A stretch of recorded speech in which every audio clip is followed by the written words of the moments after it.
Now, I know I'm at odds with most of my colleagues on this station and our network guests on this next item, but I really feel I can't bite my tongue any longer.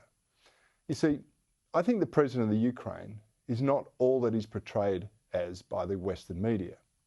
I mean, if you believe the spin, he's the second coming of Winston Churchill and he'll be remembered as the great hero saving his people from the evil Russians.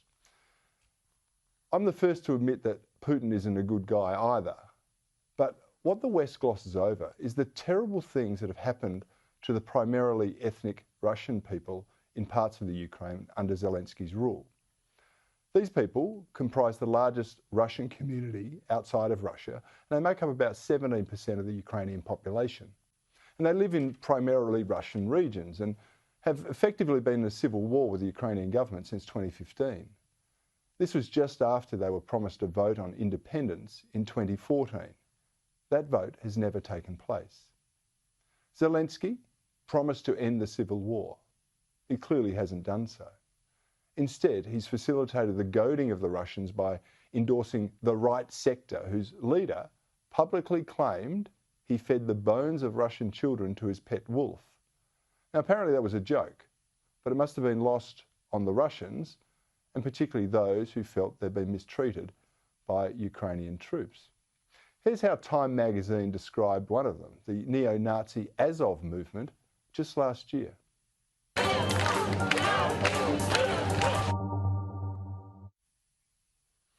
Commentator Glenn Greenwald sums it up nicely with this tweet. No rational person thinks Ukrainian neo-Nazi militias justify this war, but it's dangerous madness to scoff at the impact of arming them, as the West is doing. In the words of President Zelensky, they are what they are. Have you clear something up for us? And this is these reports about the Azov Battalion that is said to be Nazi-affiliated organization operating as a militia in your country, said to be committing their own atrocities. What should Americans know about that unit, about those reports? So Azov was one of those many battalions. They are what they are. I also want to point out that Zelensky sought to join NATO against another Ukrainian agreement that was set to maintain neutrality between Russia and Europe.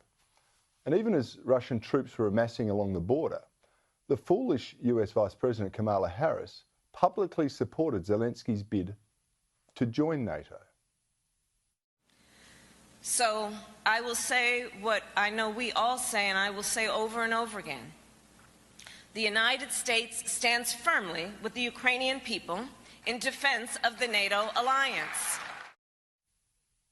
You don't think that was about provoking Russia? Well, I do.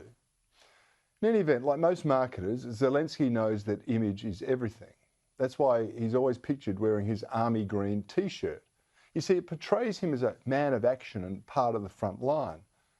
Well, that myth was debunked early in the campaign when his staged pick-ops in battle regalia were exposed as totally contrived.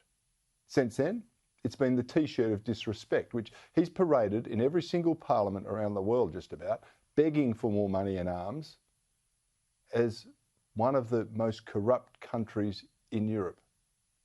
And he even wore it on his Vogue magazine photo shoot this week.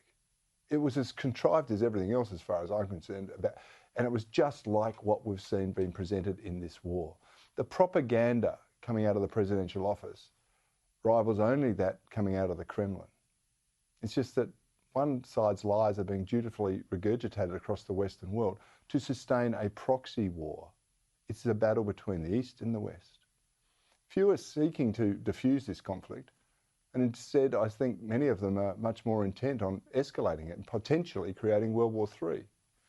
To my mind, and I've said this right from the start, the simple answer to this conflict is to allow the Minsk Agreement, which allows the predominantly Russian areas to vote on their independence. Zelensky is opposed to that proposal, and instead he's banned the Russian language in the public service, he's banned a dozen opposition parties, and he's shut down non-state-run media. He's also busy entertaining attention-seeking politicians from all over the world, including our own Prime Minister, and Nancy Pelosi, of course, and his wife, well, she's busy visiting the White House while posing for Vogue. Something about all of this doesn't add up.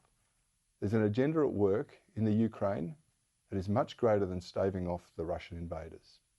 We are wise to take everything we're told about this conflict with a huge dose of salt.